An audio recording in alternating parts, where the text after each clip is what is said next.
Assalamualaikum warahmatullahi wabarakatuh. Waalaikumsalam warahmatullahi wabarakatuh. Alhamdulillahirrabbilalamin. Pak Ustadz, teman-teman ngaji yang datang ke Biforia, yang mungkin di rumah juga ya, yang lagi live nih. Kita mau live TikTok. Silahkan dibeli. Bagus lah. Ini baju muslim Pak Ustadz ada di keranjang kuning guys. Enggak ya? Enggak ada live TikTok ya? Oh ada, itu live TikTok. Oh. Biasanya kan yang awe-awe. Velocity Pak Ustadz. Oh enggak tahu. Velocity yang ada. gini. Apa? Yang gini. Yang gini-gini. Oh. Anak saya itu biasanya tawa-tawa aja nih orangnya. Iya, Velocity. Yo, atau kita mau karaokean aja Pak Ustadz ini karena ala TikTok. Asik banget. Soundnya bagus lagi. Soundnya bagus, J, lo. Terima kasih pokoknya nih teman-teman ngaji yang selalu hadir. Bang siapa gue lupa terus sama lu Bang. Bang Akwam dateng hari ini. Terus absen lagi Bang. Absen lagi samping. Absen, boleh kenalan dulu Bang dari ujung Bang. Namanya siapa Bang? Bang Lukman. Bang Lukman. Bang Alif. Akwam. Bang Aryo. Bang Lele. Ini ngapa hitam semua ya? Ini pakai hitam semua hari ini, padahal nggak janjian loh.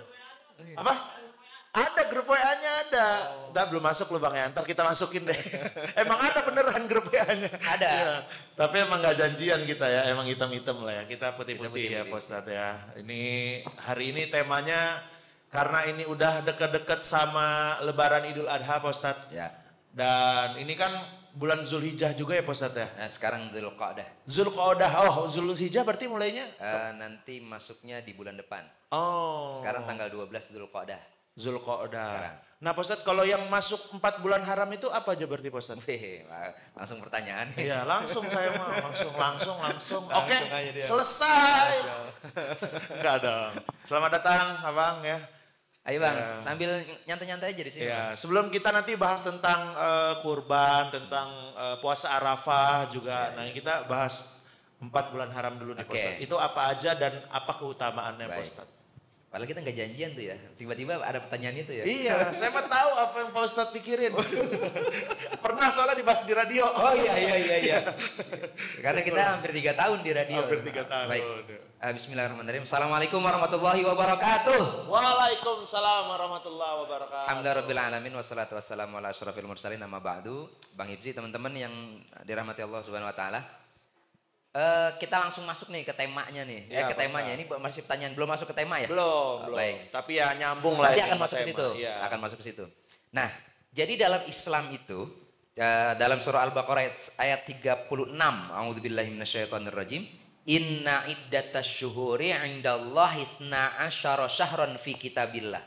Yauma khalaqas samawati wal ard minha arba'atun hurum. Dzalika dinul qayyim fala tazlimu fihinna anfusakum ila akhiril ayat. Nah, jadi ayat ini menjelaskan dalam surah At-Taubah ayat 36. Inna iddatasy-syuhur, sesungguhnya hitungan, disebutnya bilangan atau hitungan bulan dalam 1 tahun itu isna asyara syahron. Ada 12 bulan. Jadi setahun itu ada 12 bulan. Bang Ifri tahu nih bulan apa aja? Syawal. Dari awal dong. Sawal. Lebaran aja udah pikirannya.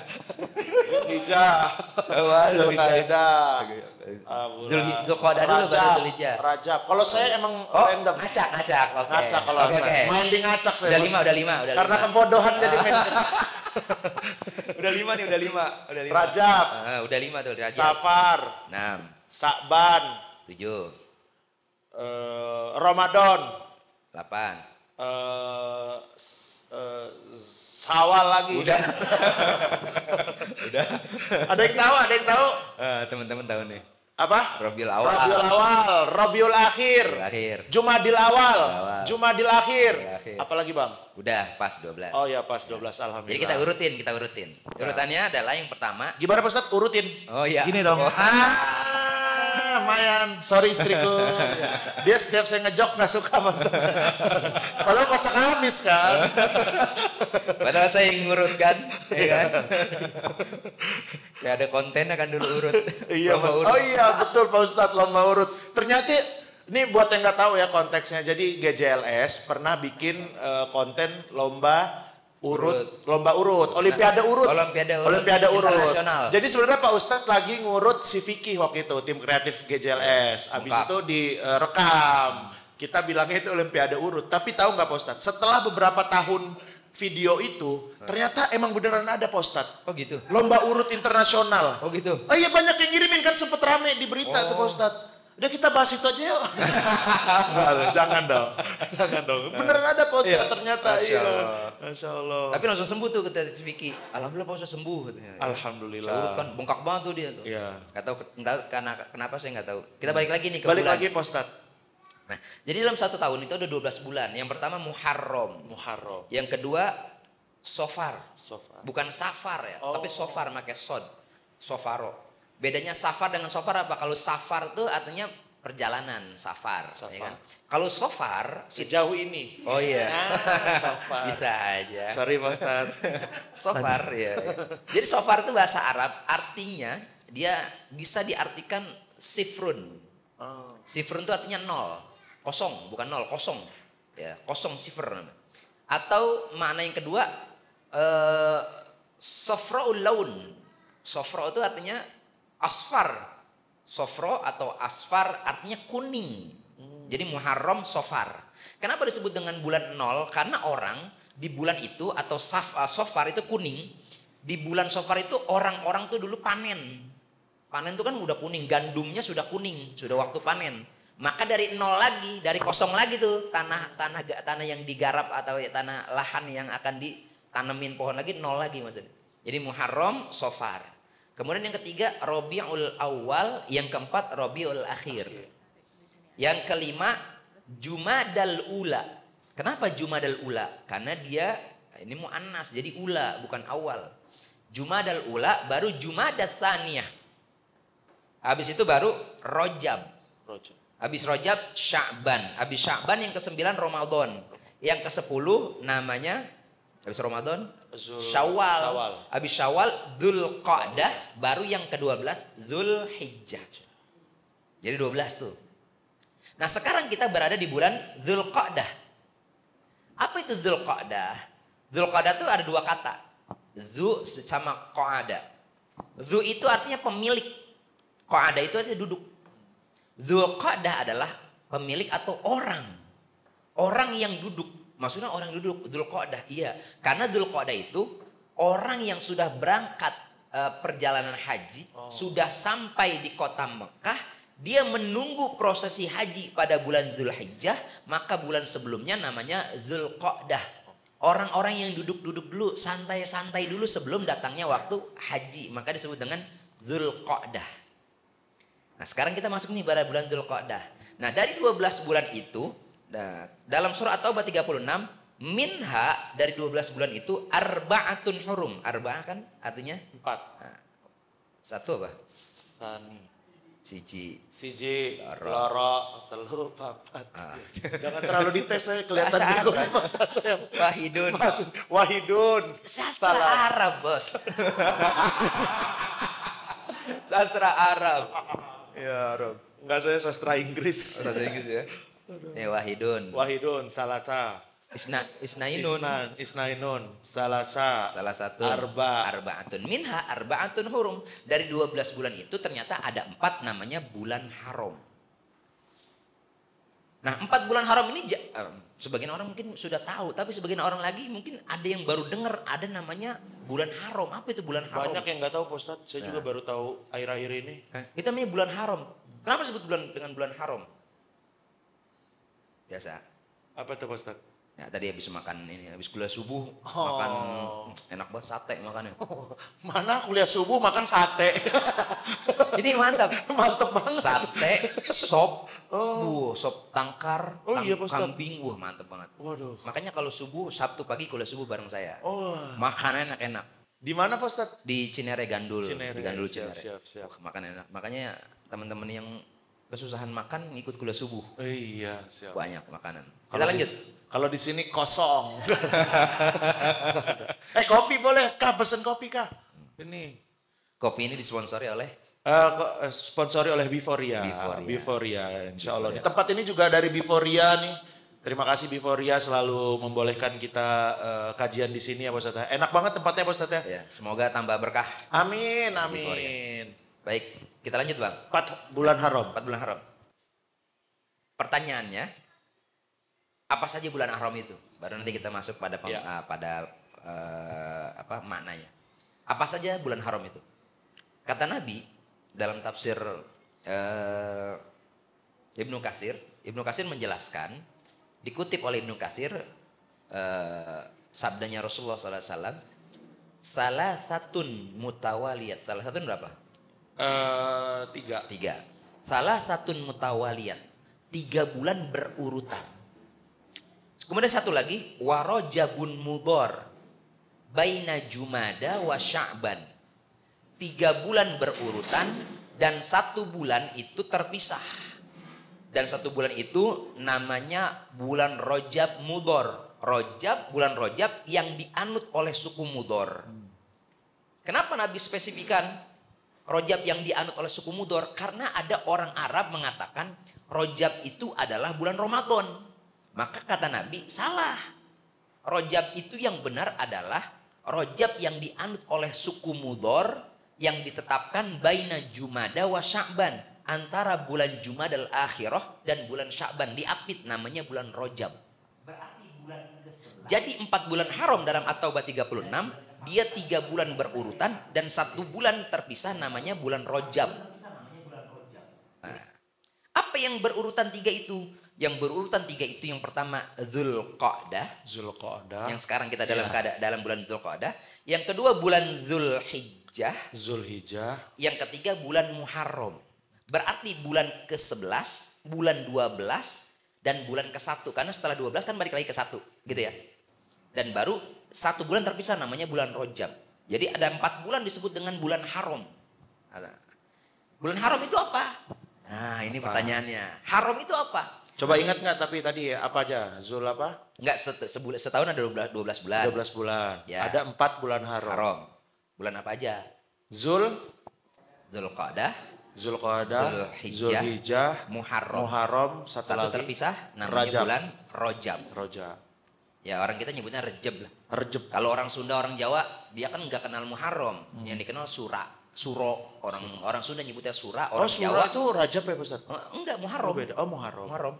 Orang Jawa nyebutnya Suro. Makanya dulu ada film Susana, malam satu Suro. Nggak boleh kemana-mana. Itu malam tahun barunya Islam padahal. Atau malam tahun barunya orang Jawa namanya satu Suro. Kalau orang Sunda namanya Sura. Orang Betawi juga nyebutnya Sura.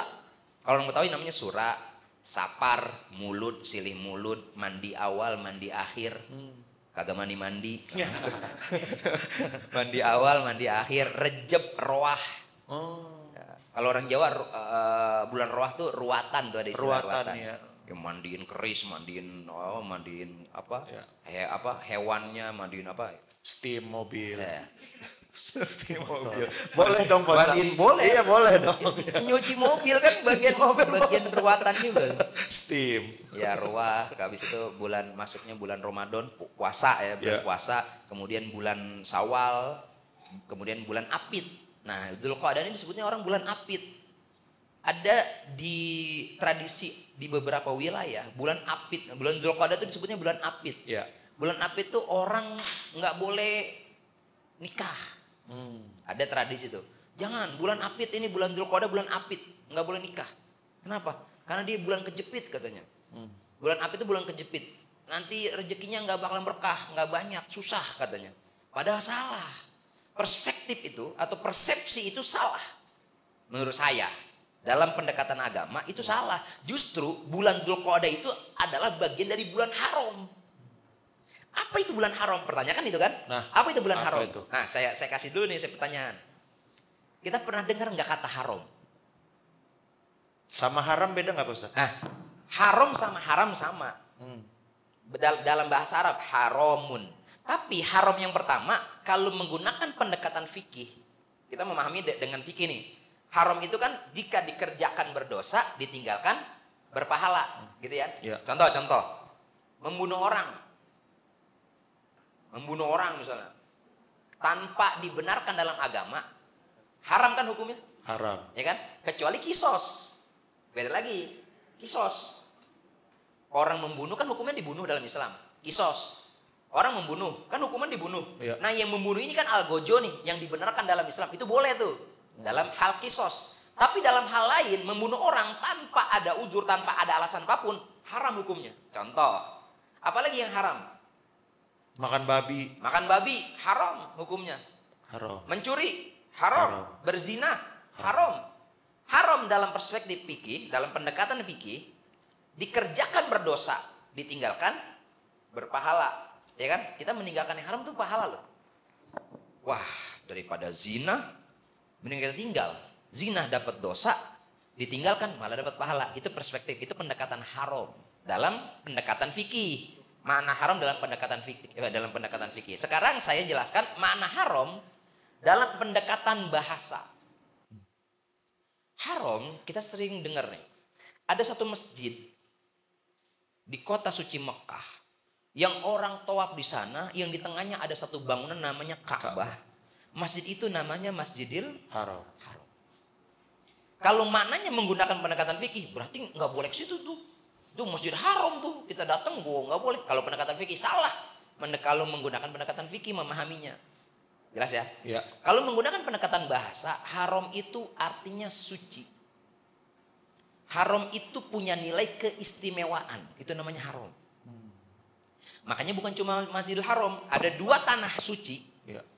Dua tanah haram, Mekah dan Madinah, kita menyebutnya dengan sebutan Haramaini. Dua kota suci, dua kota istimewa. Sepadan dengan kata haram itu, kita menyebut juga dengan istilah ihram. Ihram, Bang Ibzi umroh kemarin, pakai ihram nggak? Pakai Pak Ustaz. Berapa lembar? 4 kali ini jangan. Dua. Masa 4 Pak Ustaz, pasang mana lagi? Satu bawah, satu bawah, satu atas. Yang bawah namanya izar, yang atas namanya rida. Iya.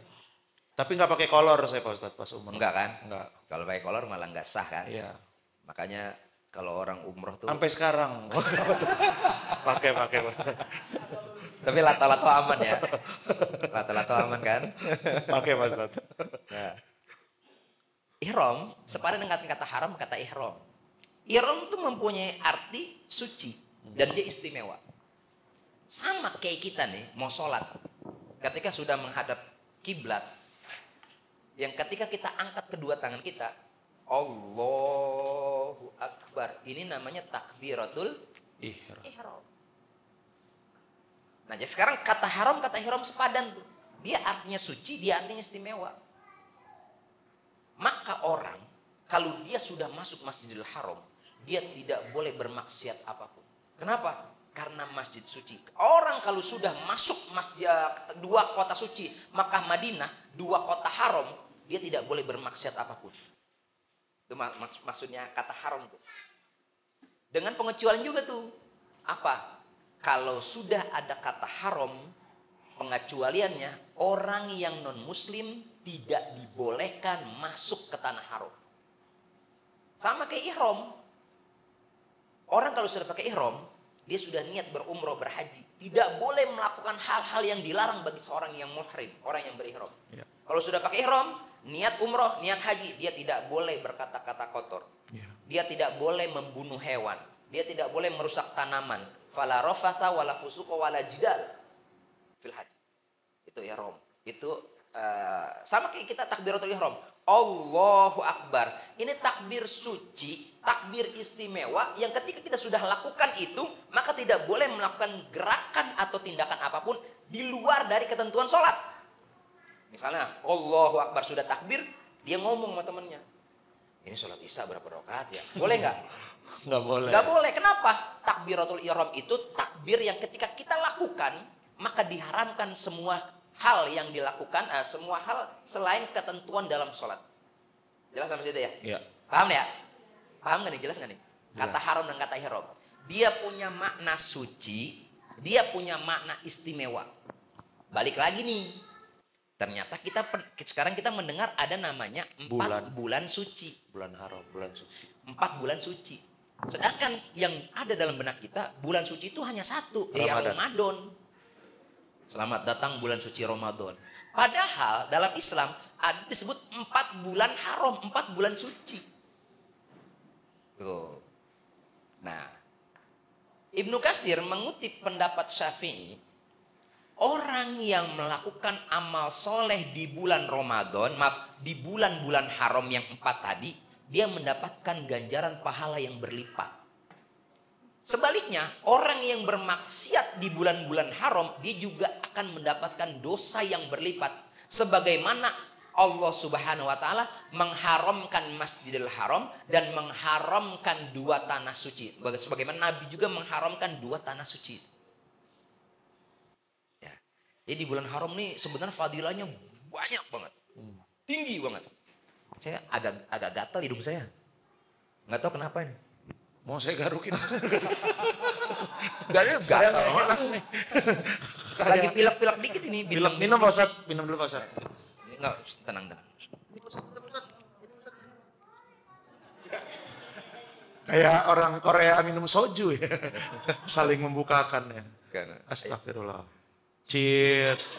Rayakan guys. Kayak apa tahu. Bismillah. Bismillahirrahmanirrahim. Minum 3 kali.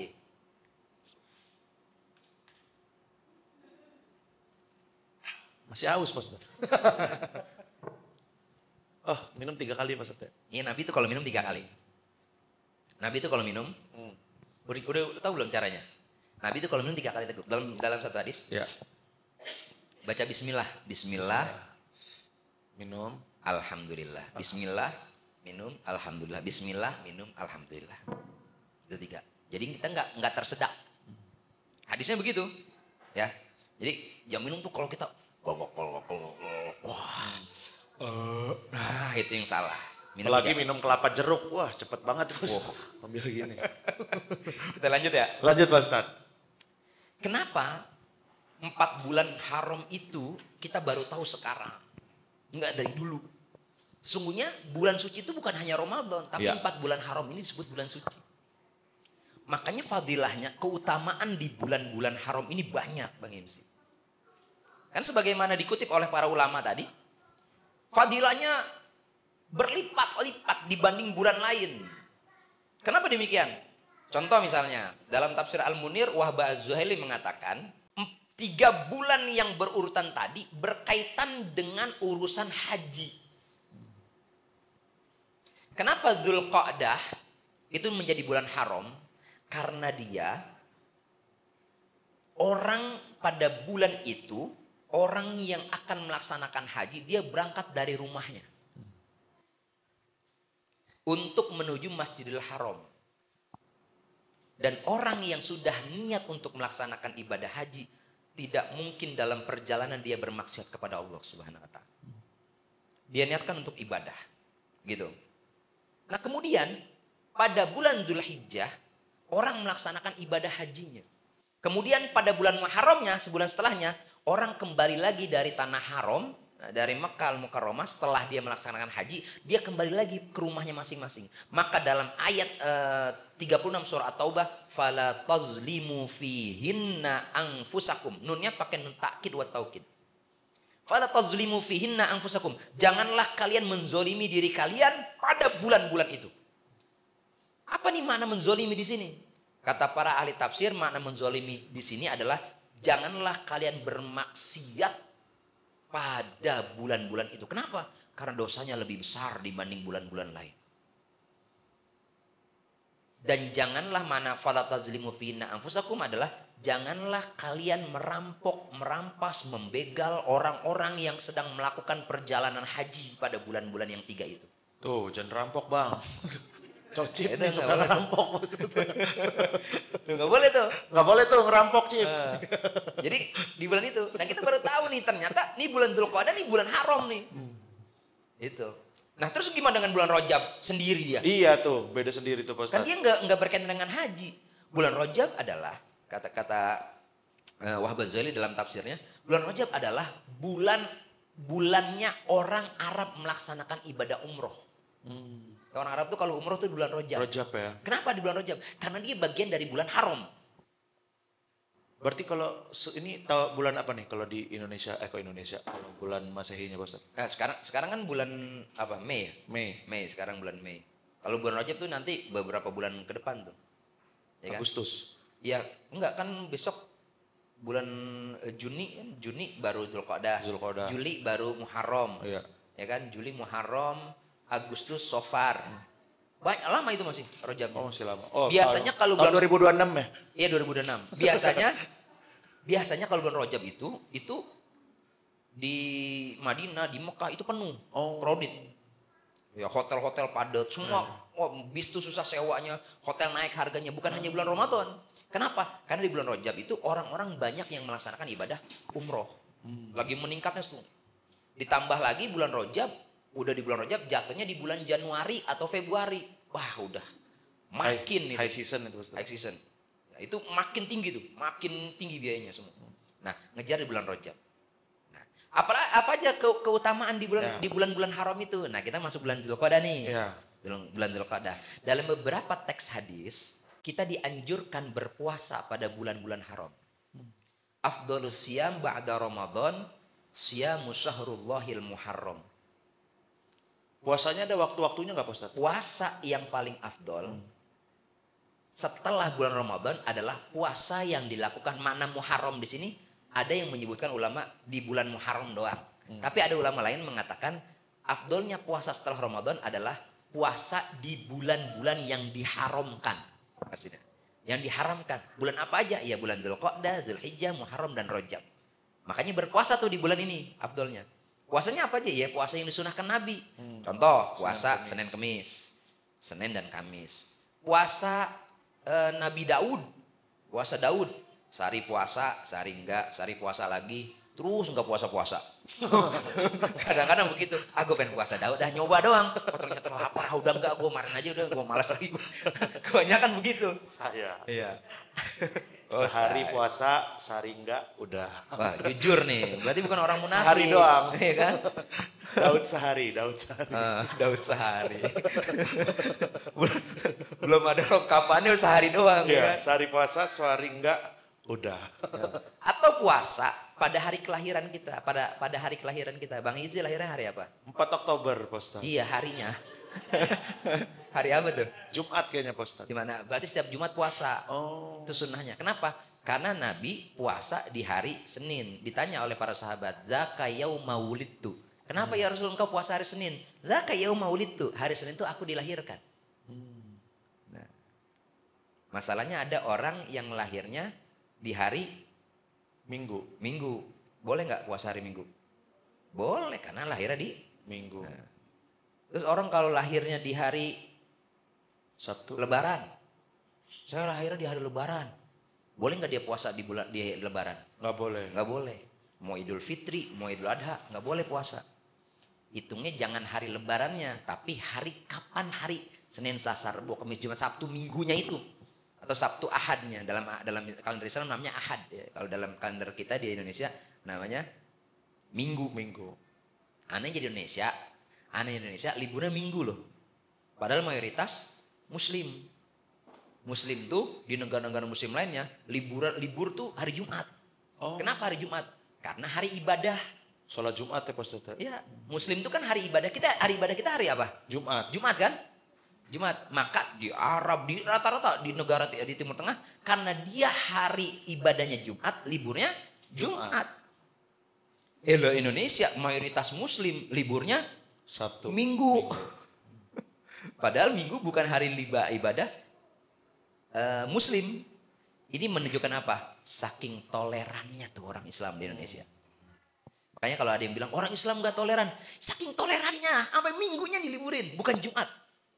Bayangin tuh, betul nggak? Saking tolerannya kita tuh dengan teman-teman non Muslim.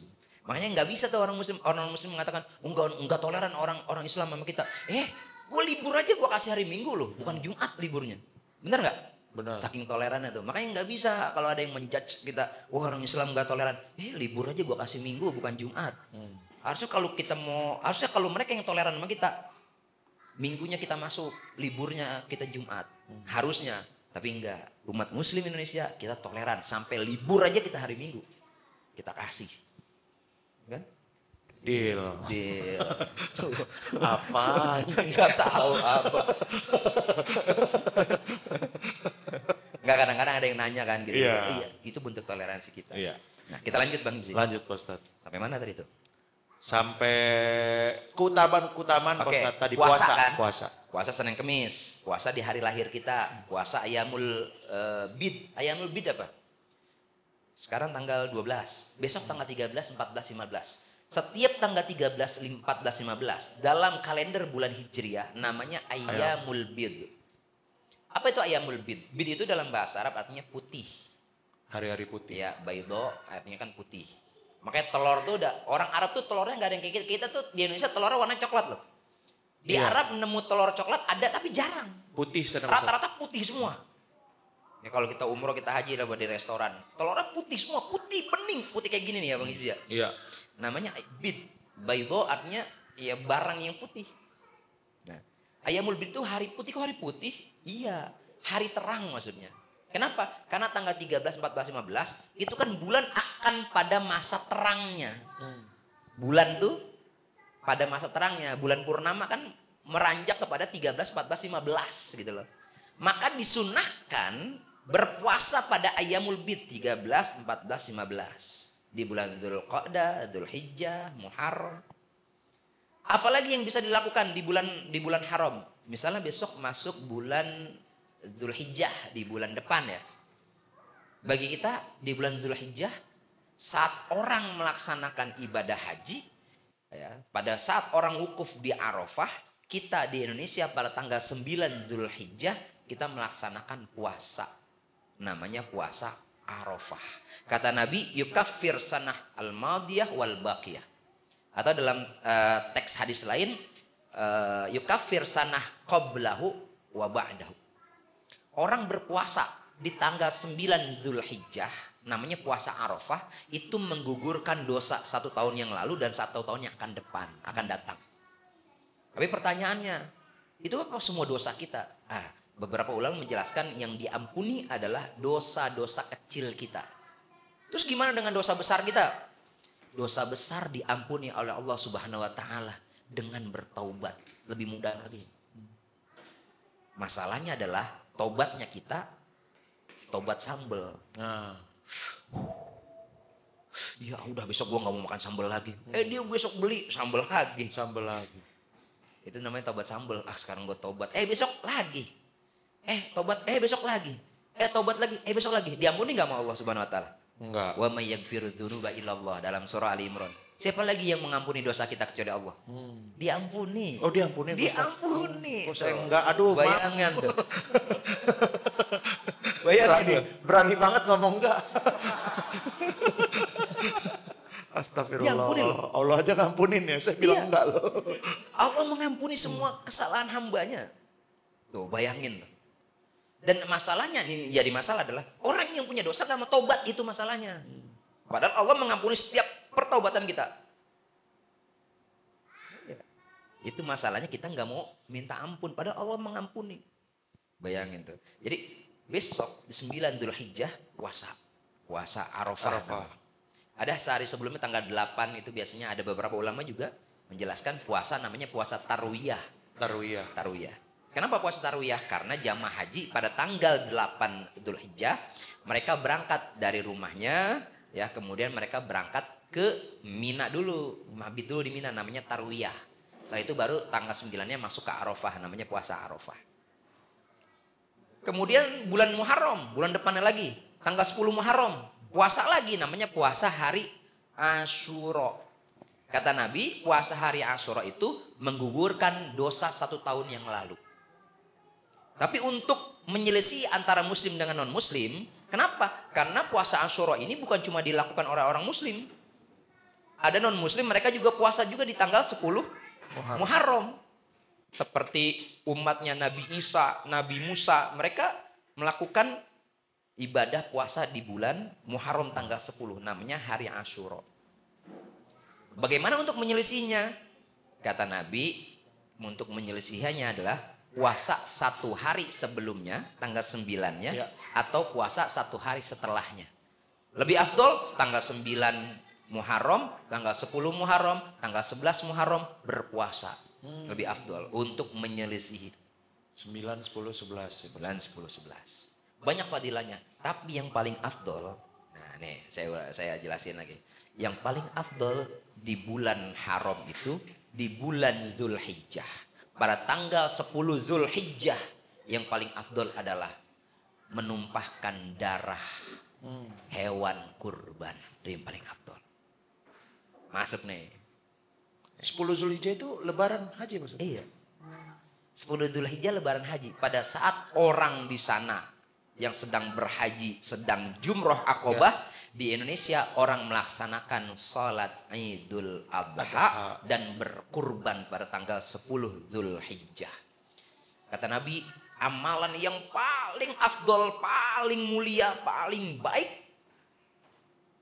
10 Dzulhijjah adalah berkurban. Berkurban nih Bos. Berkurban. Kenapa berkurban? A'udzubillahi minasyaitonirrajim. Inna a'tayna kal fasholli li rabbika wanhar. Inna syani'aka huwal abtar. Oh, Al-Kautsar itu tentang berkurban. Iya. Oh, baru tahu. Baru tahu. Masya Allah. Inna a'tayna kal-kautsar. Sesungguhnya kami telah memberi kalian begitu banyak kenikmatan. Kita dikasih semua kenikmatan. Ya enggak? Kentang. Pisang goreng. Singkong nih Bos. Oh, singkong. Salah Bos. Salah. Sorry. Oh, ini singkong. Singkong. Pisang lah. Oh, ternyata pisang. Saya salah lagi. Kentang. Kentang Bromo Air nih, putih. kentang apa namanya? Yang garing itu. Kentang apa Ustaz? Kentang apa sih namanya? Kentang. Kentang itu kan banyak asalnya dari mana gitu. Oh, sini dari Kedaung. Before, ya. Kedaung sini before ya, Kedaung. Kedaung. Banyak nikmat Pak Ustaz. Banyak Sehat juga. Sehat. Nikmat apa lagi? Anak, Hidup. istri. Anak, istri. Istri nikmat. Nikmat. Anak nikmat juga dari Allah Subhanahu wa Nikmat taala. dari Allah. Udara, Udara. ini apa namanya, oksigen, itu nikmat. Semua Allah berikan nikmat begitu banyak kepada kita. Bagaimana cara mensyukur nikmat itu? Kata Allah cara mensyukur nikmat itu, yang pertama fasolli, ibadah, menghadap Allah dengan sholat. Yang kedua wanhar, berkurban. Wanhar, kapan itu berkurban? Berkurban yang paling afdol adalah pada hari nahar. Wanhar, berkurban para hari nahar. Hari nahar itu apa? Hari nahar itu kapan? 10 Dzulhijjah. Jadi hari nahar itu 10 Zulhijjah. Bagaimana Pak Ustadz kalau kita berkurban di hari yang lain? Boleh nggak? Boleh. Tanggal 11 Dzulhijjah boleh. Tanggal 12 boleh. Tanggal 13 boleh. Dan itu diharamkan bagi kita umat Islam berpuasa di tanggal itu. 10, 11, 12, 13. Haram bagi kita berpuasa. Kenapa? Karena hari itu adalah hari yaumul akli wasyurbi. Harinya kita makan dan minum. Kita menyebutnya tanggal 10 namanya hari nahar. 11, 12, 13 namanya hari tasyriq. Pakai qaf, bukan pakai kaf. Kalau pakai qaf artinya hari tasyriq. Apa itu tasyriq? Syarqiyun artinya timur.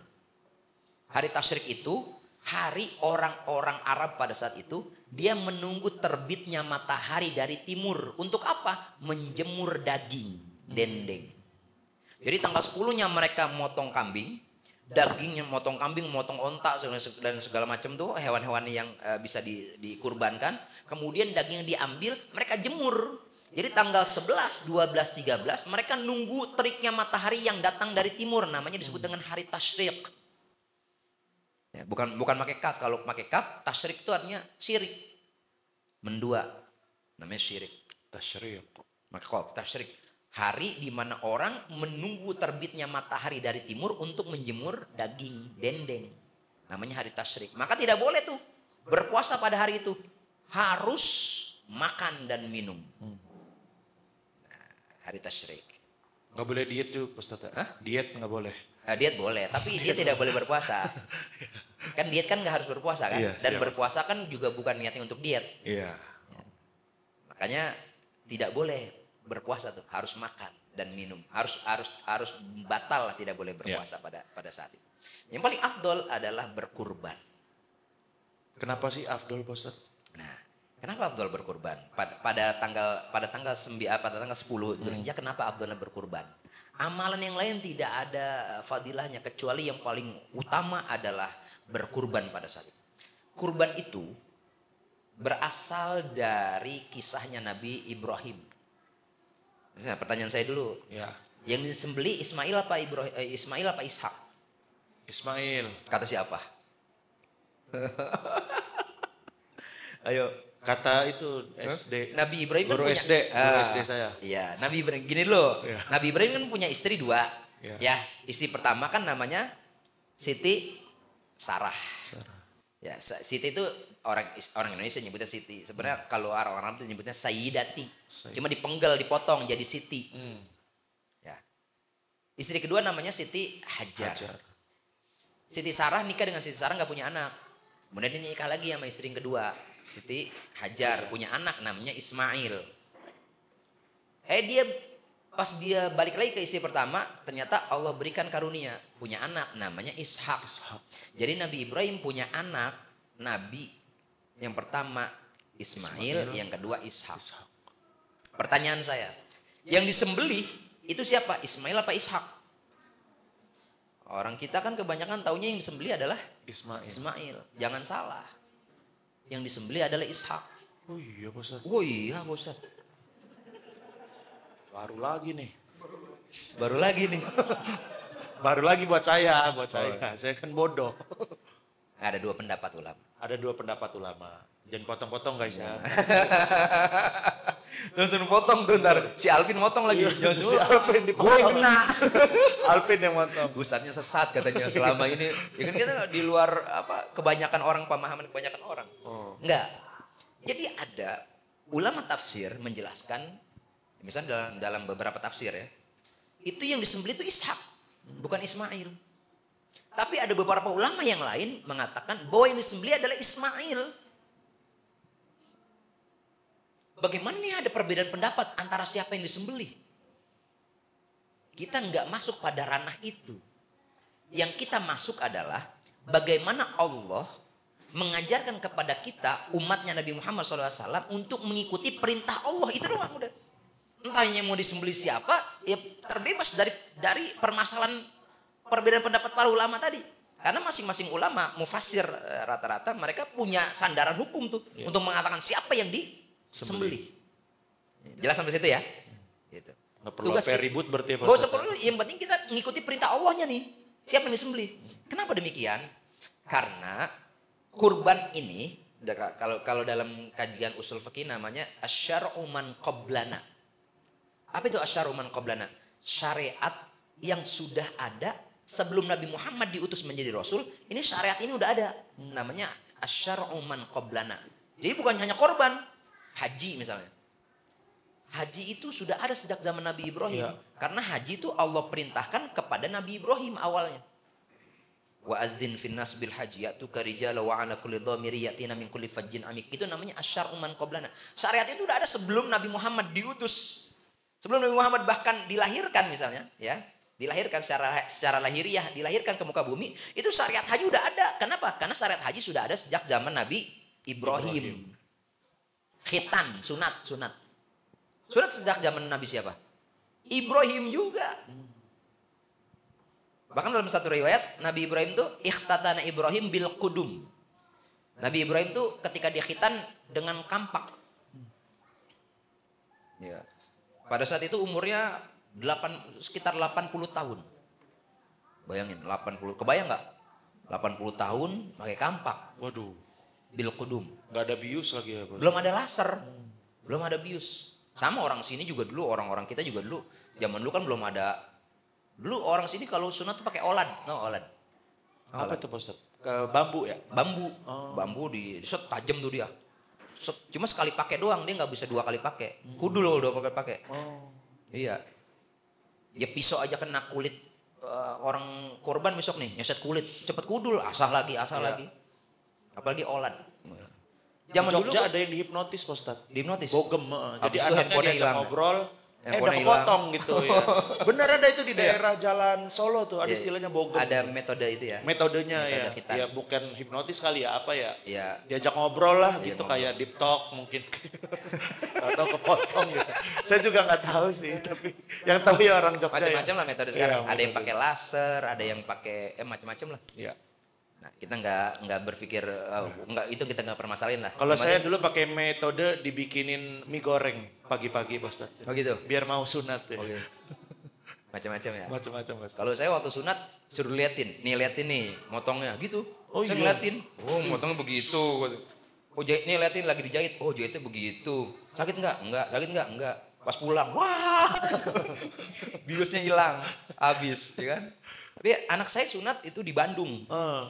Itu kita taruh aja sendiri, masuk ke ruangan sendiri. Pas udah tiba-tiba keluar ruangan, udah langsung, wah, udah dia. Sekarang udah bisa langsung main bola, Pak Ustadz? Iya, bisa langsung. Sunat ya.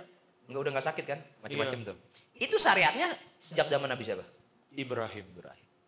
Namanya asyar uman qoblana. Termasuk kurban, haji, sunat, kurban, termasuk puasa.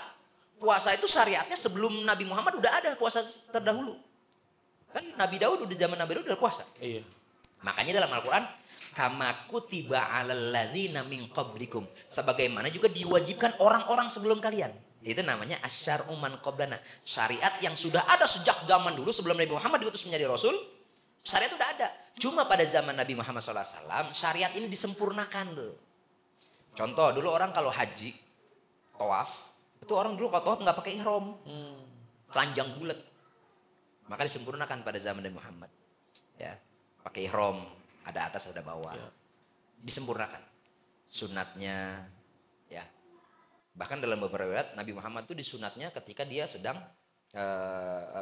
masa kecilnya. Siapa? Ada dua pendapat. Pendapat yang pertama mengatakan yang menyunat Nabi Muhammad itu malaikat Jibril. Pendapat yang kedua itu kakeknya. Siapa namanya? Abdul Muthalib. Ya, ada pendapat. Kita terlepas dari permasalahan itulah. Yang penting ini namanya asyaruman qoblana, termasuk kurban. Kurban itu perintahnya pada zaman Nabi Ibrahim. Lah, lalu bagaimana perintahnya pada zaman Ibrahim? Yang disembeli juga terlepas dari perbedaan pendapat para ulama, entah yang disembeli Ismail ataukah yang disembeli Ishak, gitu kan? Ya, kita terlepas dari itu. Yang terpenting adalah syariat kurban ini sampai kepada kita. Karena syariat kurban itu awalnya pada Nabi Ibrahim, perintahnya, kemudian Nabi Muhammad melakukan itu, dan kita sebagai umatnya Nabi Muhammad SAW ikut juga. Kenapa sih Nabi Muhammad kepada Nabi Ibrahim? Karena Nabi Muhammad ini keturunan Nabi Ibrahim. Nabi Muhammad ini keturunan Nabi Ismail. Nabi Ismail adalah keturunan Nabi Ibrahim. Summa auhayna ilaika anittabi' millata Ibrahim hanifa. Summa auhayna ilaika. Kemudian kami wahyukan kepada kamu, wahai Muhammad, anittabi' millata Ibrahim hanifa, untuk mengikuti milah. Milah siapa? Milahnya Ibrahim, Nabi Ibrahim yang hanif, yang lurus. Wa ma kana minal musyrikin. Dan Nabi Ibrahim enggak pernah melakukan syirik kepada Allah Subhanahu wa taala. Dia hanya menuhankan Allah, mentauhidkan Allah Subhanahu wa taala. Makanya ngikutin Nabi Ibrahim. Kurban. Afdalnya tanggal 10 Zulhijjah. Boleh tanggal 11, 12, 13, boleh. Ya, di hari tasyrik. 10 namanya hari nahar, 11, 12, 13 namanya hari tasyrik. Atau pada saat 11, 12, 13 itu jamaah haji sedang lempar jumroh ula usto akobah. Ya, tergantung, kalau dia nafar awal dia sampai tanggal 12 doang. Kalau dia nafar thani, kalau dia haji nafar thani dia sampai tanggal 13. Afdalnya menyembelih itu. Kenapa syariat itu ada? Ceritanya begini dalam surah As-Saffat ayat 102. A'udzubillahi minasyaitonirrajim. Falamma balagha ma'ahu sa'ya qala ya bunayya inni ara fil manam anni azbahuka fanzur madza tara. Qala ya abati fa'al ma tu'mar satajiduni insyaallah minas sabirin. Artinya Bang Hibsi. Waduh. Waduh aja langsung dia.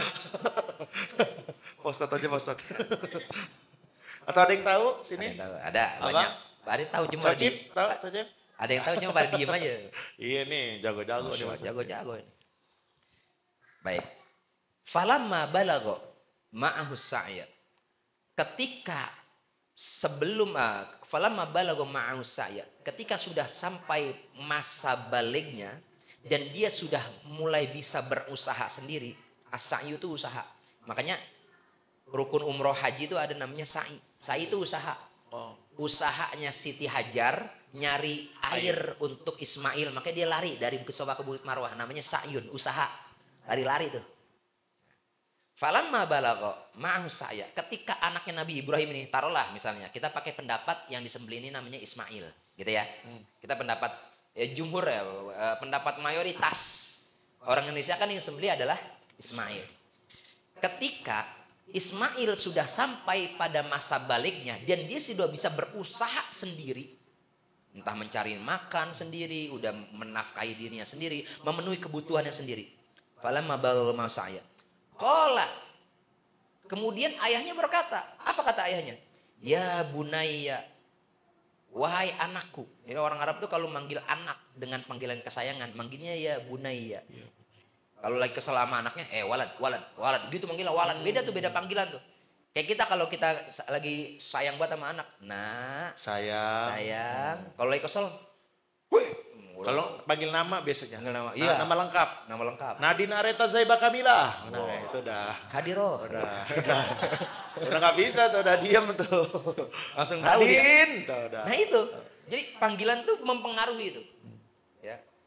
Panggilan beda kan. Ya, misalnya kita ya bang, kalau lagi kesel sama pasangannya kadang-kadang kita nggak manggil sayang kan, manggil nama, gitu juga. Itu dilakukan oleh Nabi Ibrahim. Nabi Ibrahim panggil, ya bunayya, wahai anakku, inni ara fil manam, sesungguhnya aku telah melihat dalam mimpiku, anni, sesungguhnya aku azbahuka, sedang menyembelihmu. Bayangin itu. Jadi ayahnya bilang kepada anaknya, wahai anakku, semalam aku mimpi. Mimpi apa? Aku dalam mimpiku, aku menyembelihmu. Nih, yang cakep Nabi Ibrahim katakan apa? Fangzur madza taro. Fangzur madza taro. Bagaimana pendapatmu? Masya Allah. Baik gitu. Demokratis banget. Demokratis tuh. Orang tua tuh gitu. Ketika sudah berbicara dengan anak yang sudah masuk masa balik, itu berbeda tuh dengan mengurus anak yang belum datang balik. Kalau anak yang belum balik, nurut dia apa aja. Suruh ini, ambil ini. Kalau sudah masuk masa balik, ini cara berpikir udah berubah tuh, berbeda tuh. Maka tanya, bagaimana pendapatmu? Termasuk anak yang sudah balik, ketika dia lulus sekolah, tanya. Nanti kamu setelah sekolah mau kuliah di mana? Mau ambil jurusan apa? Mau di mana? Di Jakarta, di luar Jakarta, mau di mana? Di luar negeri, dan sebagainya. Itu ditanya. Bukan dengan kemauan orang tuanya aja. Kamu mau kuliah di mana? BSI aja. Obama soalnya di sana. Iya. Obama. Bagus juga sih. Bagus lah. Makasih Mas Tat. Kampus paling terbesar di Indonesia. Kampus paling terbesar di Indonesia. Oke, kita lanjut ya. Lanjut Mas. Demokratis banget nih Ibrahim. Iya. Ibrahim tanya kepada anaknya, Fangzur madzatar, bagaimana pendapatmu? Jawaban anak yang baik nih, ini dicontohkan oleh Nabi Ismail. Fangzur madzatar. Jawaban Ismail apa?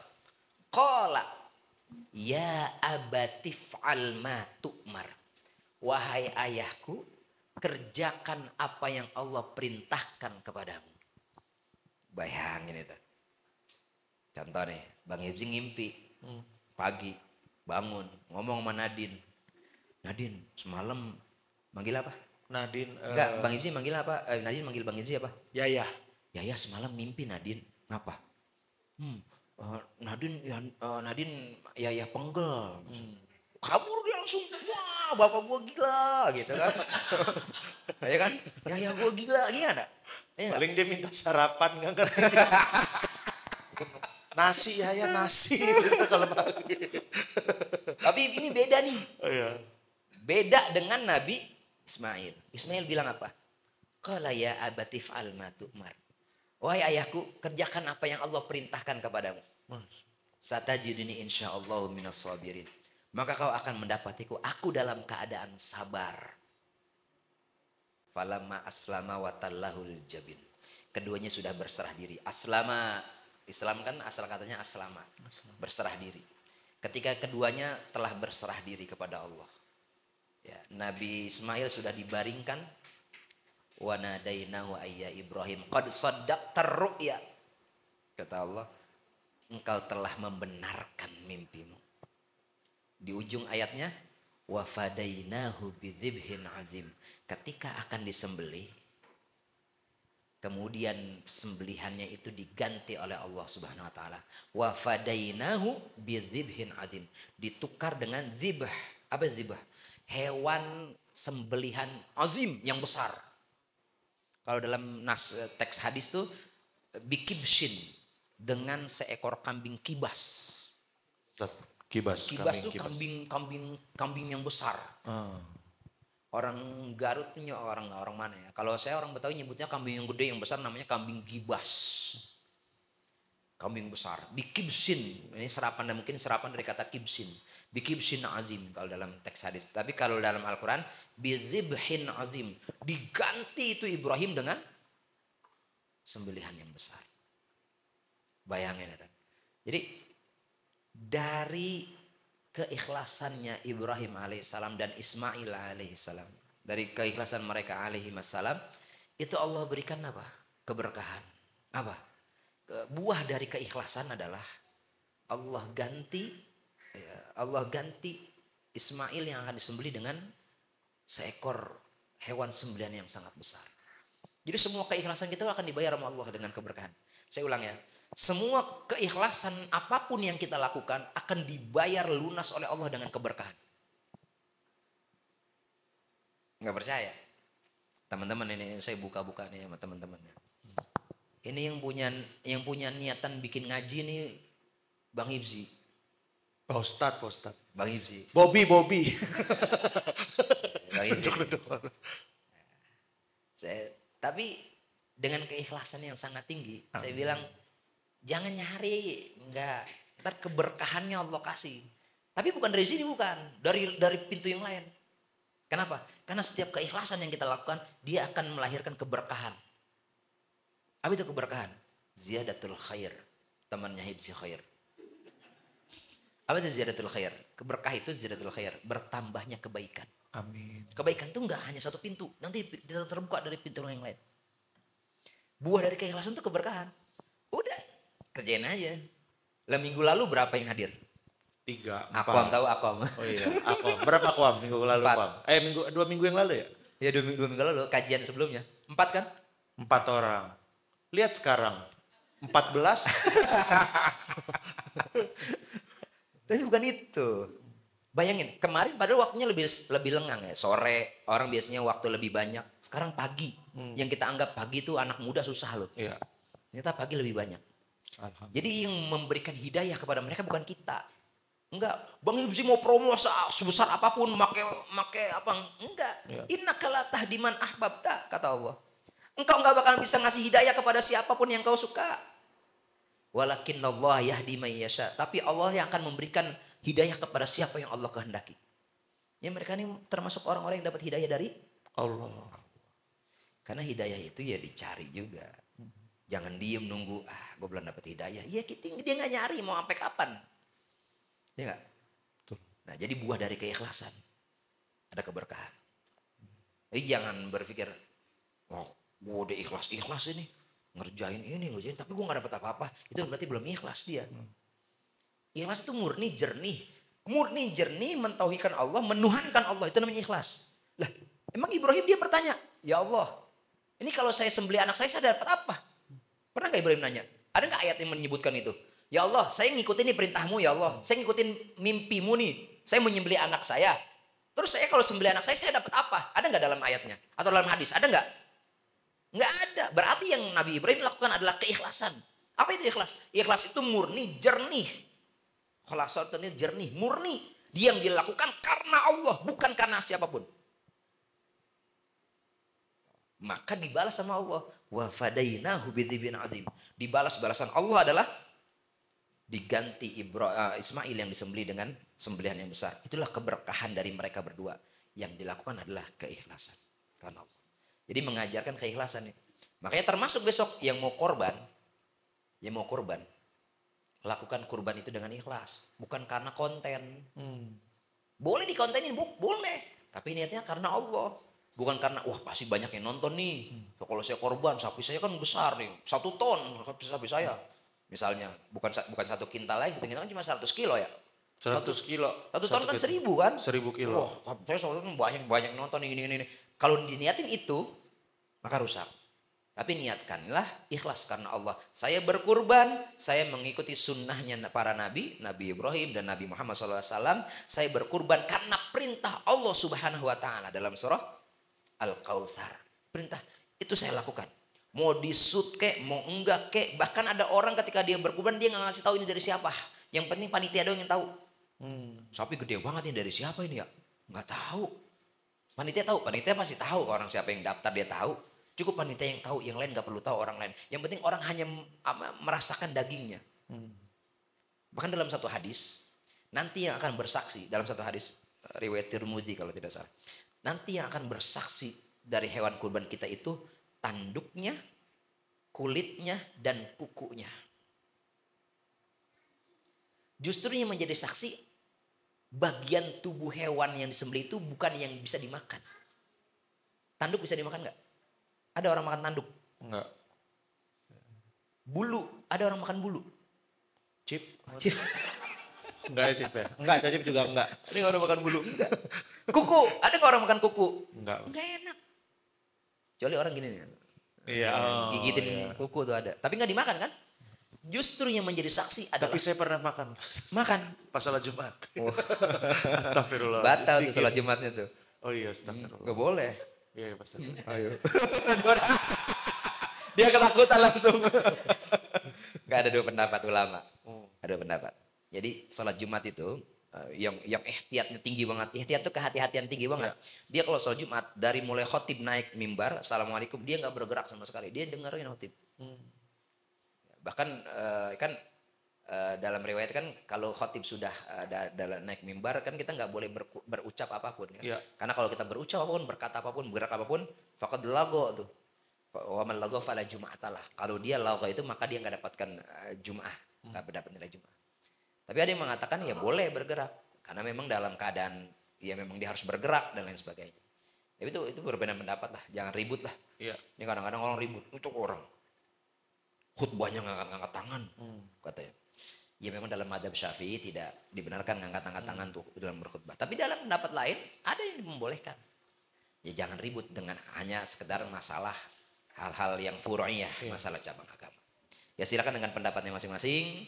Ya agar kehidupan kita lebih aman-aman aja, gitu. Lebih enak-enak aja. Saling menghargai, saling menghormati. Kita masuk lagi tuh. Kuku tadi Pak. Kuku. Kenapa tanduk yang menjadi saksi tanduk, bulu sama kuku? Justru organ atau bagian hewan kurban yang tidak bisa dimanfaatkan. Yang kita makan malah enggak ada. Yang kita makan malah tidak menjadi saksi. Kenapa? Babat. Iya, kenapa? Karena para ulama, beberapa ulama menjelaskan justru ya, kadang yang kita makan itu hanya habis di dunia. Dagingnya yang kita makan habis di dunia. Keluarnya sisanya hanya keluar kotoran. Tapi mereka itu yang kita tidak manfaatkan justru mereka menjadi saksi kita di. Tapi bukan hanya itu. La yanallahu luhumuha wala dima'uha walakin yanalu taqwa minkum. Jadi yang diharapkan Allah itu bukan dagingnya, bukan darahnya. Tapi yang diharapkan Allah bagi orang yang berkurban adalah walakin yanalu taqwa. Yang diharapkan adalah ketakwaan kita. Jadi ketika kita berkurban, besok nih berkurban nih. Kita berkurban. Yang diharapkan Allah bukan dagingnya, bukan darahnya, bukan. Tapi ketakwaan kita bertambah. Ketakwaan kita bertambah.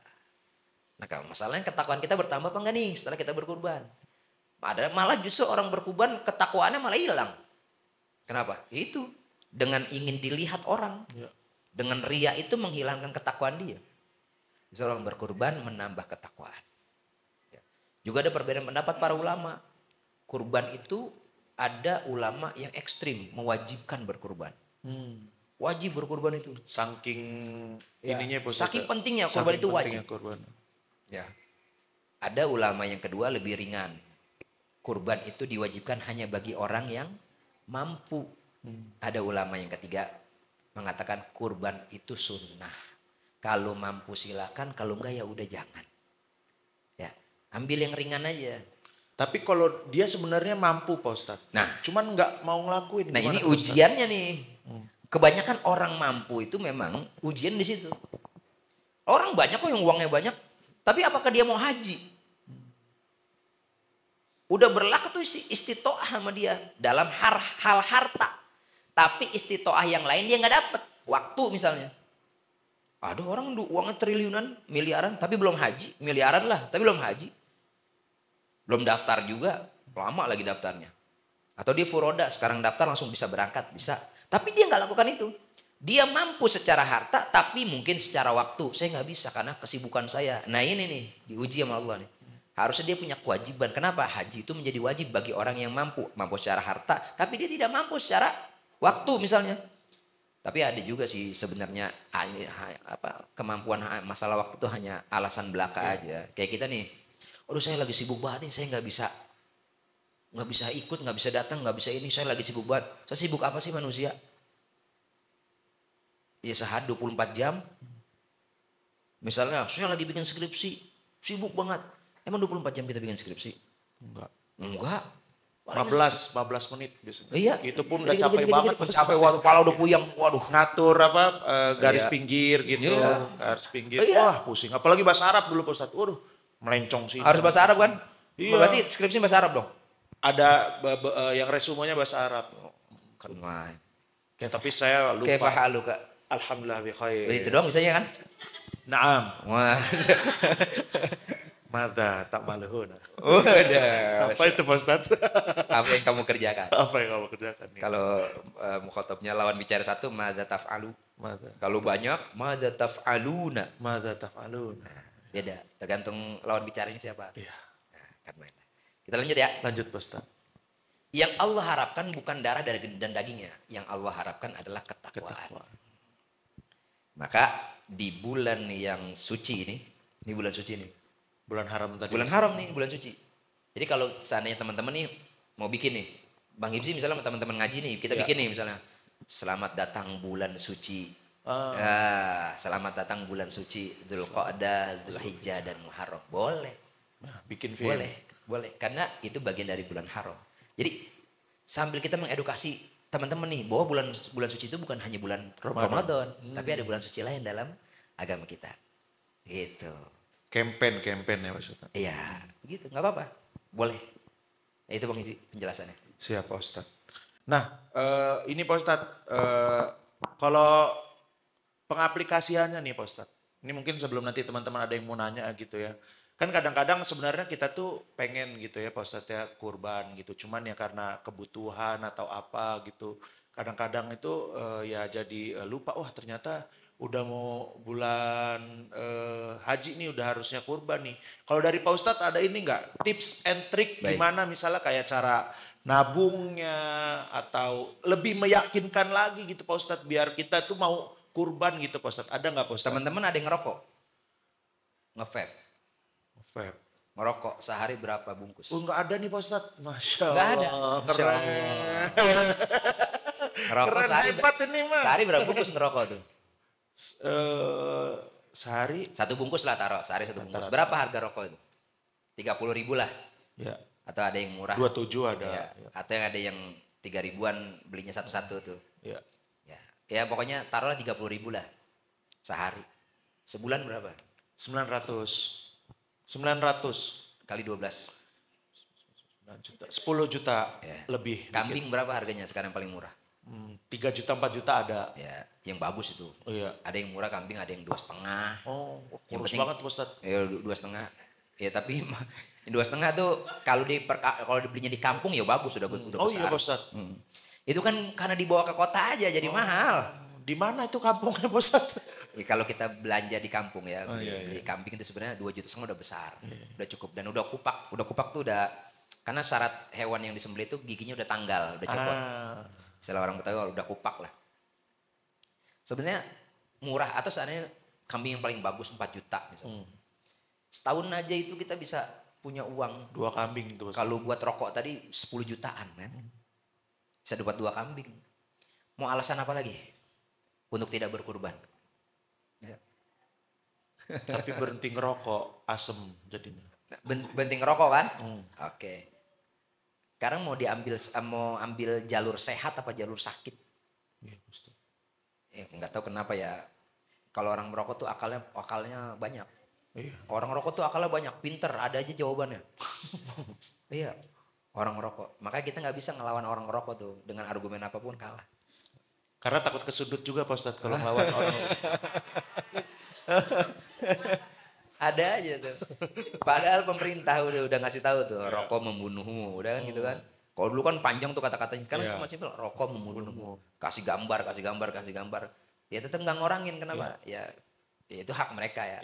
Tapi masalahnya merokok mampu. Bisa. Seandainya kita nabung buat kurban, itu sebulan misalnya 4 juta dibagi 12 berapa? 4 juta bagi 12, 300-an lebih. Wah nggak cukup 300. 350-an. Dibagi 10 aja 400 ya.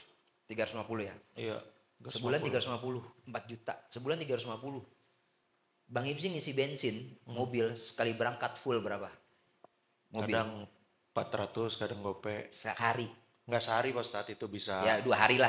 Ya kalau diem di rumah sampai sebulan. Ya sebulan ya kan. Iya. Kadang ya kalau normalnya 3 hari 4 Kita hari. makan di restoran sekali makan berapa? Tergantung Pak Ustadz. Kadang 1 juta. Iya kalau susite. Iya. Ya. Kalau susite. Kalau Solaria bisa di 200. Sebulan berapa kali makan di restoran? Susite hampir 4 hari sekali. Iya kan? Kenapa sih kita tuh buat kurban aja kita anggap mahal?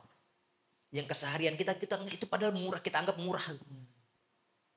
Ya beli bensin, sekali isi bensin mobil misalnya. Ya. Sehari bisa 400.000. Sedangkan untuk berkurban yang sebulan 400.000 kita anggap mahal. Itu masalah nih, ini penyakit bagi kita nih. Kenapa? Untuk Allah tuh masih berhitung. Tapi untuk diri kita sendiri, yang kita sendiri diciptakan Allah, itu nggak pakai hitung-hitungan tuh. Tapi untuk Allah kok masih berhitung gitu masalahnya. Gitu. Kita kalau makan di restoran 1 juta tuh makan rame-rame sama keluarga, murah ya. Ya, di sana mahal banget tuh makan yang kayak gini 2 juta loh di sini, gitu kan? Nggak usah gitulah, misalnya kita teman-teman lah anak kampus, makan di sini murah loh ramen, 20.000 sama loh. Di sana ramen 60.000, ngapain di sana? Beli di sini, ya kan? Itu berhitung gitu. Ya, 1 juta sekali makan di tempat restoran tadi, sekali loh, sebulan bisa berapa kali makan?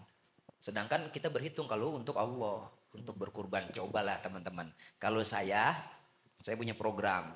Wah ini kayak promo ini. Kayak promo. Ada Call to action. kita punya promo, kita punya ada apa lah Pak Ustadz ikut program ngaji bikin dong usaha kurban. Ntar dulu Pak Ustadz. Pusing megang duit orang jangan. Nah, kan banyak yang lain aja itu udah. Jadi gini, jadi kita tuh punya program. Kalau saya di sana itu ada kita bikin sama masyarakat. Biasa di komunitas. Masjid biasanya Pak Ustadz ya? Iya masjid itu. Sebulan tuh biasanya sebulan tuh biasanya gope. Oh. Sebulan tuh gope. Nanti kan satu orang 6 juta. Iya 6 juta. Nanti dia bisa beli sapi.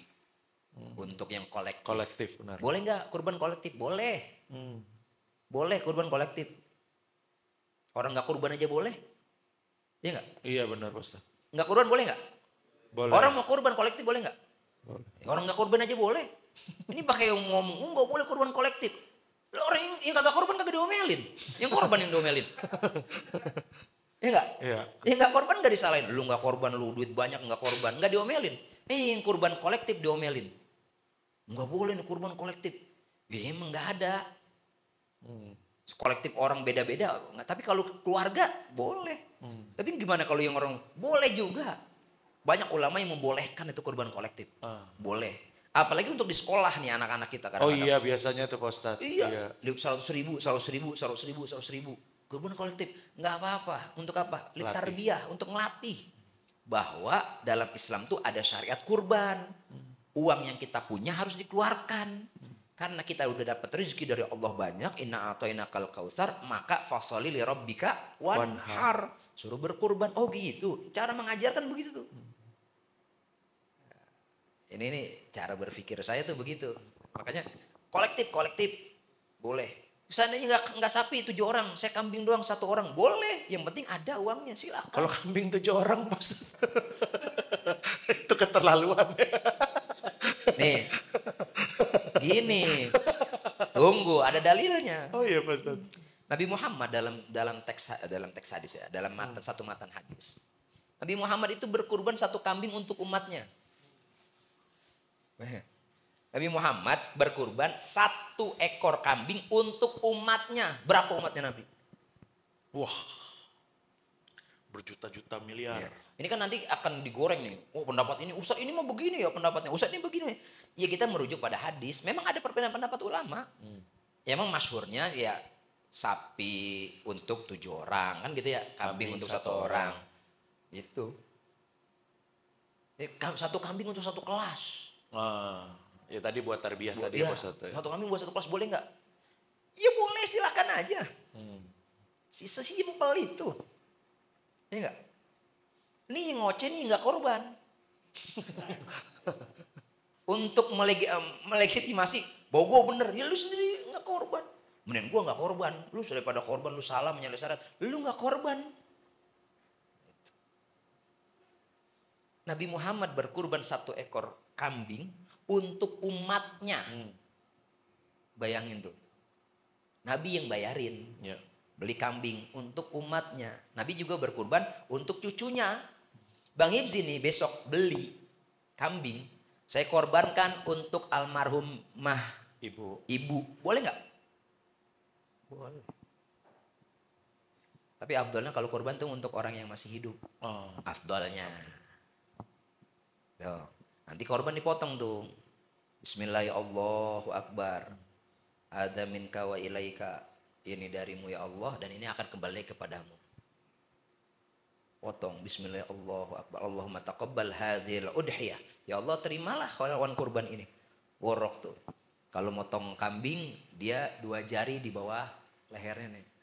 Kalau kambing. Tuh. Kambing. Pisaunya harus fa'idha dzabahtum fa'ahsinu dzibhah. Kalau kalian menyembelih, maka sembelihan dengan baik.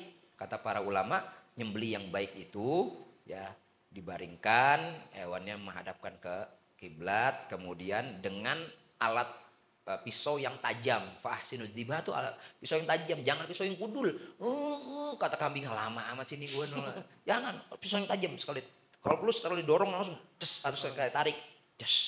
Sekarang kan banyak pisau-pisau bagus. Iya. Dulu saya jualan pisau, sekarang enggak. Iya. Habis lakunya setahun sekali doang. Tapi tajam banget itu pisau. Tajam pisau saya. Masih saya punya golok pendek. Justru golok yang tajam tuh jangan yang tebal. Kalau yang tebal malah biasanya berat dan kurang tajam. Pisau saya tipis banget. Dibagi teman-teman. Jadi kalau sekali pendel doang nih.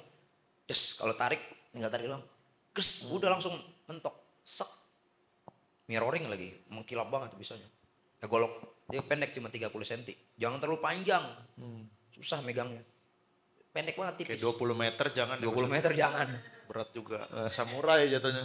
Nah, fa'idza dzabahtum fahsinu dzibhah. Kalau kalian sembeli yang terbaik. Ya. Alatnya nih pisaunya. Ya, asah. Ini juga cara ngasah pisau juga ada tekniknya. Ini kan enggak, kadang-kadang nih ya, maaf nih. Ini panitia dadakan. Yang penting gue mau bantuin aja di masjid. Ya. Panitia, musola. Siapa tahu dapat kepala. Iya, dapat dan macam-macam lah itu dapatnya tuh apa ya. Bukan sekedar itu. Tapi rata-rata nih. Jadi momen kurban itu momen orang show off ini namanya pisau. Pisau gue nih mereknya ini. Enggak pisau gue nih. Show off itu ya enggak? Oh iya. Iya. Itu enggak penting mau pisaunya apa. Yang penting tajam. Mau pisaunya merek garpu juga kalau kagak tajam mah. Ada itu pos. Ada pisau merek garpu. Beneran? Ada. Ada lagi. Saya kira komedi ternyata ada. Ada merek garpu kayak gini nih. Kayak garpu 3 biji begini. Ada yang Soligen apa macam-macam merek berbagai macam. Itu nggak penting, yang terpenting adalah tajamnya. Makanya diasah. Cara ngasah juga itu macam-macam tuh. Ini kok saya udah capek banget ini ngasah pisau nggak tajam-tajam. Ya batunya salah. Apalagi ngasahnya disuruh baca buku. Nah, Itu ngasah ilmu pengetahuan. Salah. karena dapat aja. Salah, nggak tajam itu. Tajam pemikirannya itu. Oh iya. Sorry Pak Ustadz. Ngasahnya batunya salah. Makanya nggak tajam. Batunya batu ginjal. Wow. Wow.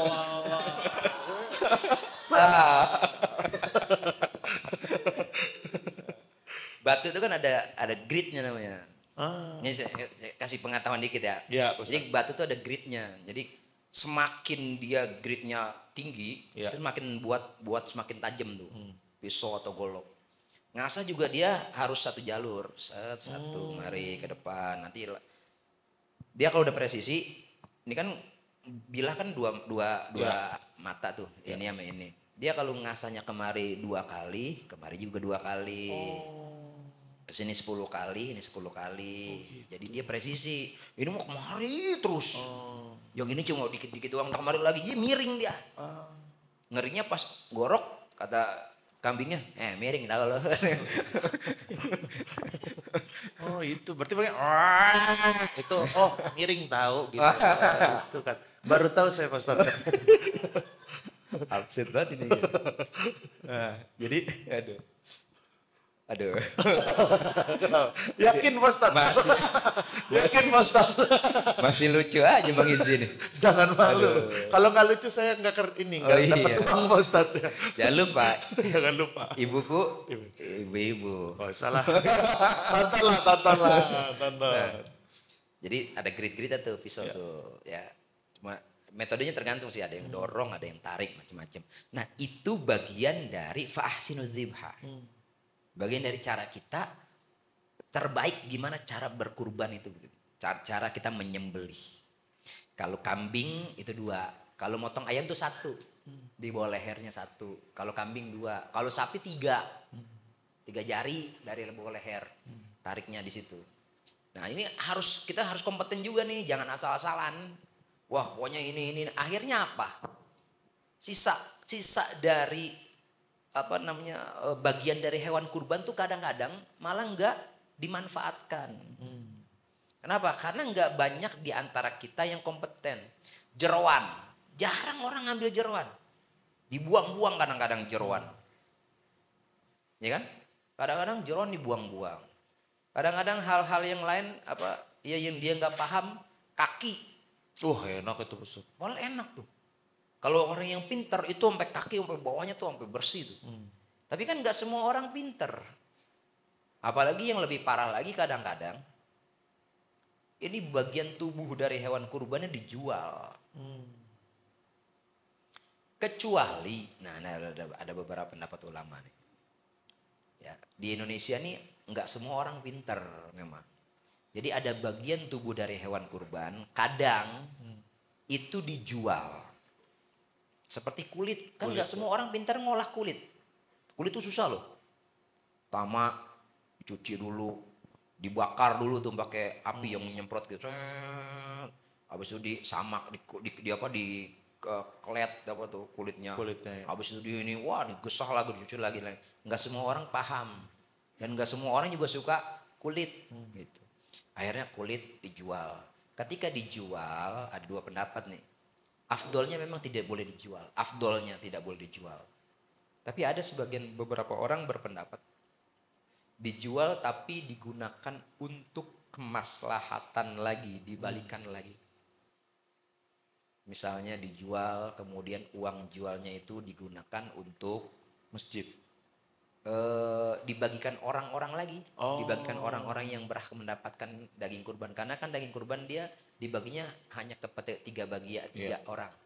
1/3 untuk yang berkurban, 1/3 untuk fakir miskin, 1/3 lagi untuk orang-orang yang ada di sekitar situ.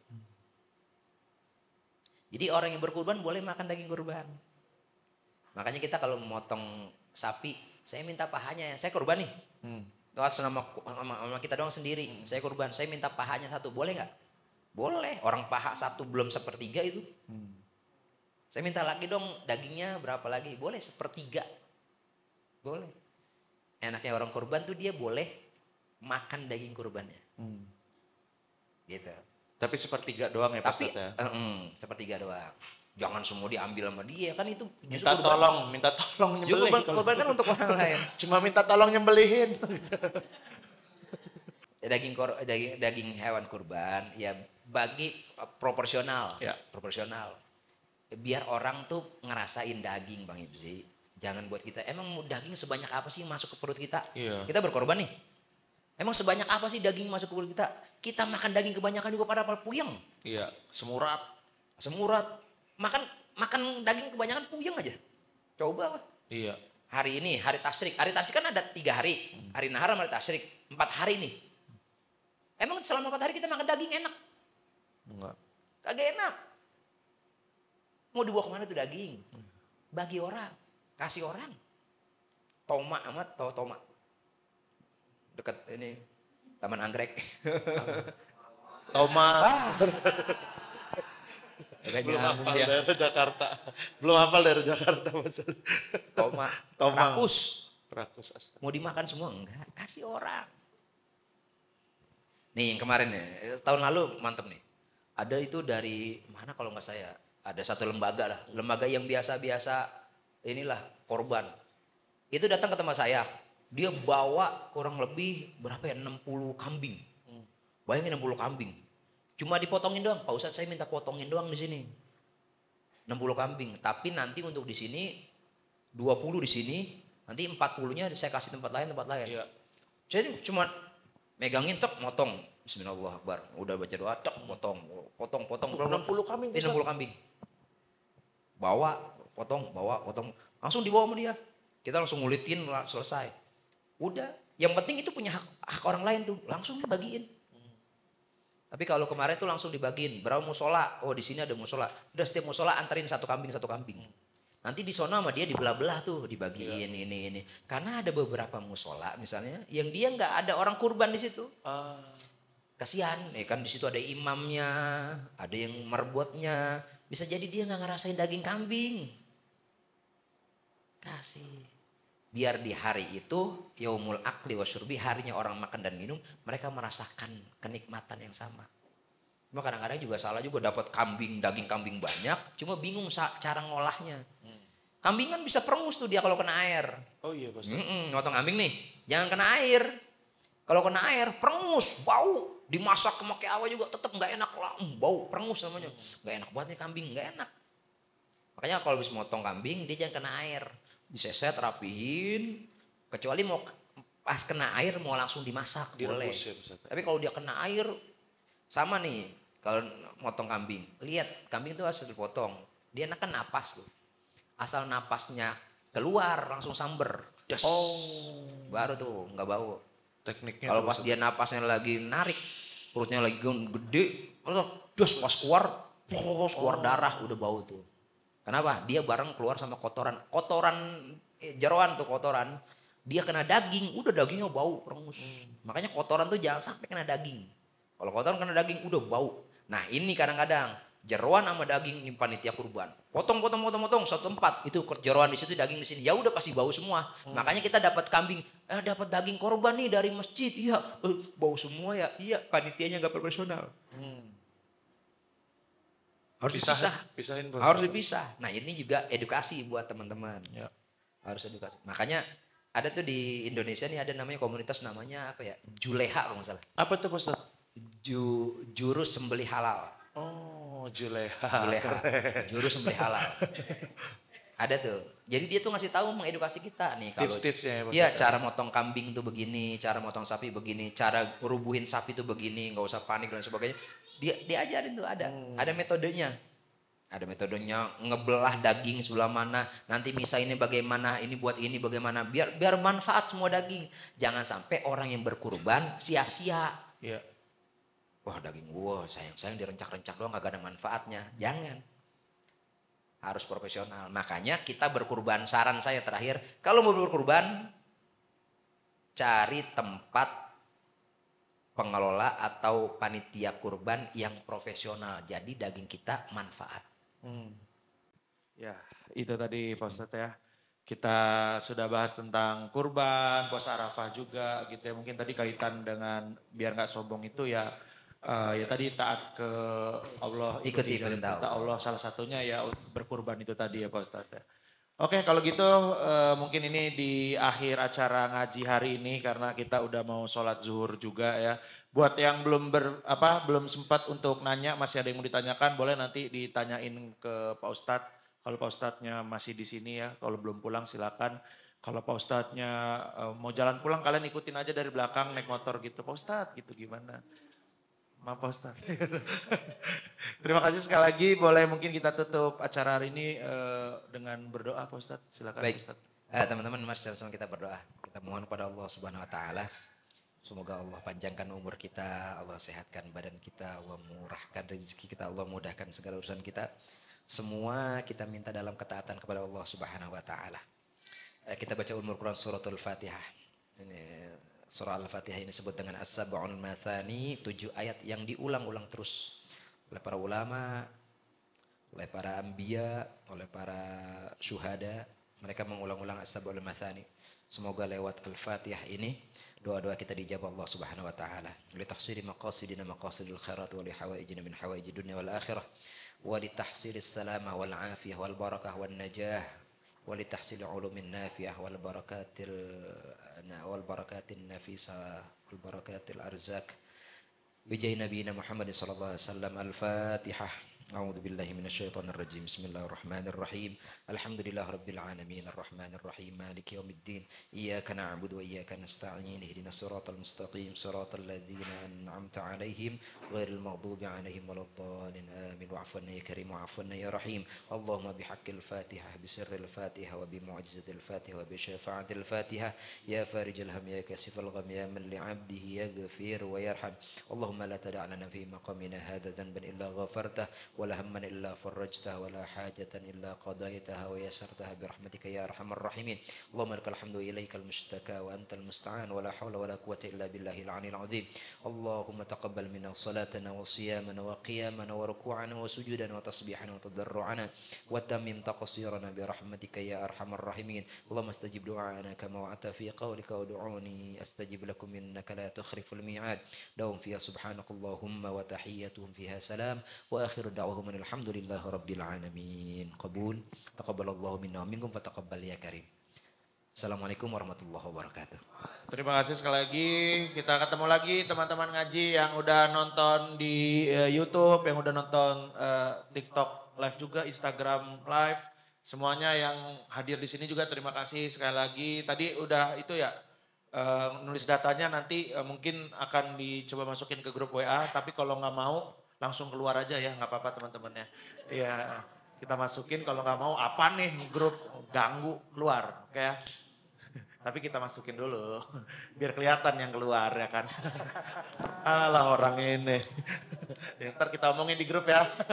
Terima kasih, wassalamualaikum warahmatullahi wabarakatuh.